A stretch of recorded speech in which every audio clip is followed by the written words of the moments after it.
केरला वैसे तो एक फेडरल सिस्टम का पार्ट है जहां पावर्स को 2 या 2 से अधिक गवर्नमेंट लेवल पर डिवाइड किया जाता है, मेनली सेंटर और स्टेट्स के बीच में। ये फेडरल स्ट्रक्चर के होने की वजह से एक बड़ी पॉलिटिकल यूनिट के अंदर डाइवर्सिटी और रीजनल ऑटोनॉमी अकोमोडेट होती है। हालांकि इंडिया में जो फेडरल सिस्टम है उसको क्वासी फेडरल स्ट्रक्चर माना जाता है क्योंकि वो सेंटर को ज्यादा पावर्स देती है इन कंपैरिजन टू स्टेट्स, जिसकी वजह से कई बार हमें स्टेट्स और यूनियन के बीच कुछ सब्जेक्ट्स पर क्लैशेस देखने को मिलते हैं। आज के इस वीडियो में हम लोग इसी फेडरल स्ट्रक्चर के चक्रव्यूह में फंसे एक स्टेट की बात करेंगे जहां स्टेट ने खुद को बचाने की गुहार सुप्रीम कोर्ट से कही है। दरअसल ये पूरा मामला केरला से जुड़ा है जहां सेंट्रल गवर्नमेंट द्वारा एग्जीक्यूटिव एक्शन लेते हुए केरला गवर्नमेंट के बजटिंग प्रोसेस को कंट्रोल करने के प्रयास किए गए हैं। आपको बता दूं कि सेंट्रल गवर्नमेंट द्वारा केरला गवर्नमेंट के बजटिंग प्रोसेस को कंट्रोल करने के अगेंस्ट में केरला स्टेट गवर्नमेंट ने सुप्रीम कोर्ट का रुख किया है, जहां उनके द्वारा ये गुहार लगाई गई है कि सेंट्रल गवर्नमेंट केरला गवर्नमेंट के बोरो करने की पावर और अपने फाइनेंसेस को रेगुलेट करने की डोमेन में अननेसेसरी इंटरफेयर कर रही है। केरला स्टेट गवर्नमेंट ने अपने चीफ सेक्रेटरी के थ्रू कॉन्स्टिट्यूशन के आर्टिकल 131 के तहत सूट मूव कर दिया है। The suit was settled by senior advocate Kapil Sibal and filed through advocate CK Sasi, जिसमें उन्होंने सेंट्रल गवर्नमेंट पर ये आरोप लगाया है कि सेंट्रल गवर्नमेंट द्वारा बोरोइंग सीलिंग पर इम्पोजिशन लगाने जाने की वजह से केरला गवर्नमेंट के पास अनपेड ड्यूज एक्यूमुलेट हो गए हैं, जिससे आने वाले भविष्य में ग्रेव फाइनेंशियल क्राइसिस डेवलप हो सकती है। वहीं अगर सुप्रीम कोर्ट में फाइल्ड सूट की डिटेल्स की तरफ गौर किया जाए तो हम पाएंगे कि केरला स्टेट गवर्नमेंट को 31 अक्टूबर 2023 तक 26,226 करोड़ रुपए की इमीडिएट नीड थी, जिससे वो अपनी फाइनेंशियल क्राइसिस को टैकल कर सकती थी। सेंट्रल गवर्नमेंट द्वारा नेट बोरोइंग के सीलिंग पर इम्पोजिशन लगाने जाने के कारण केरला गवर्नमेंट ओपन मार्केट से भी बोरोइंग नहीं ले पाएगी। ऐसा करना स्टेट के एक्सक्लूसिव कॉन्स्टिट्यूशनल पावर को कर्टेल करने जैसा होगा। वहीं केरला गवर्नमेंट द्वारा प्ली के आर्ग्यूमेंट में ये कहा गया है कि unless the net borrowing ceiling as fixed by the Kerala fiscal responsibility act 2003 based on which the budget of the plaintiff state has been drawn up and approved by the legislature is restored, the plaintiff state is legitimately apprehensive that its treasury operations will be halted or starkly curtailed. This is the dire situation looming ahead. The immediate consequences to the plaintiff state will be catastrophic. क्योंकि India के constitution का article 293 state को fiscal autonomy की guarantee देता है। State का तर्क है कि वे स्टेट की कंसोलिडेटेड फंड की सुरक्षा या गारंटी उधार ले सकता है। इसके अलावा केरला गवर्नमेंट ने एपेक्स कोर्ट को बताया कि बजट को बैलेंस करने और फिस्कल डेफिसिट को पूरा करने के लिए स्टेट की बोरोइंग डिटरमाइन करने के लिए एबिलिटी विशेष रूप से स्टेट के डोमेन में आती है और सेंटर का इस तरह का इंटरफेयर करना बिल्कुल सही नहीं है। इस साल मार्च और अगस्त के महीने में मिनिस्ट्री ऑफ फाइनेंस द्वारा इशूड डायरेक्शन को भी केरला गवर्नमेंट चैलेंज करती हुई दिखी है। इसके साथ ही Kerala state has also challenged the amendments to section 4 of the fiscal responsibility and budget management act 2003 through the finance act 2018। अपने सूट में केरला स्टेट गवर्नमेंट ने मिनिस्ट्री ऑफ फाइनेंस द्वारा इशूड लेटर का हवाला देते हुए कहा ये अनकॉन्स्टिट्यूशनल लिमिट सेट करना पूरी तरह से गलत है। On the challenge to the amendment made in 2018, the state government has said it has a reasonable fear that the same will be used to legitimize and legalize the executive actions taken through the letters or orders.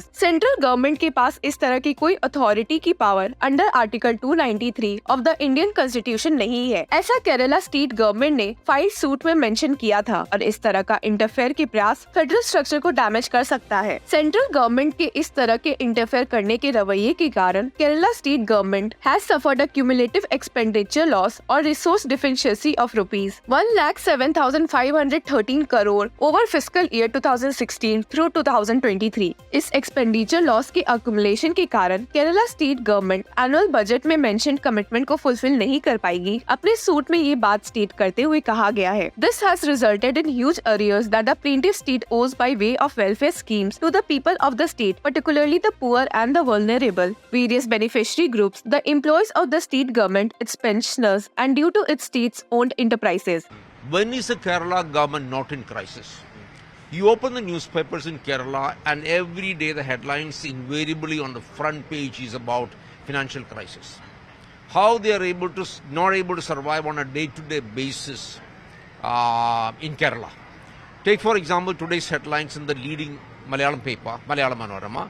It says 70,000 pensioners died since 2019 without receiving the additional dearness allowance which was due to them. 70,000 people dead from 2019.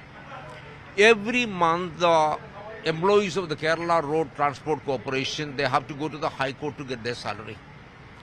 I mean, there has never been a single month on which salary has been paid on time. They have to approach the High Court every month. The regular employees of the Kerala government are not paid their DA, which has been paid by the central government.